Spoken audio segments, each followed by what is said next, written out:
হ্যাঁ বলো। হ্যাঁ ওই বিকেলের দিকে আসবো। কেন, কি হয়েছে? আরে তোমার জন্য একটা ওই লং ফ্রক অর্ডার করেছিলাম অনলাইনে। হ্যাঁ, সেটাই তোমাকে একটু সারপ্রাইজ দেবো ভেবেছিলাম। কি গো, কি এনেছো বললে? ও মা, চুপ হয়ে থাকলে কি করে হবে? কি করব বলো, আমি এত মানে মনে আশা নিয়ে অর্ডার করলাম, জিনিসটা যে এরকম আসবে আমি কি করে বুঝবো?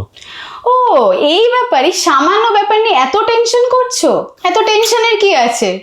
আমাদের লেন্স কত সাজগর আছে তো, তাহলে এত টেনশন কেন?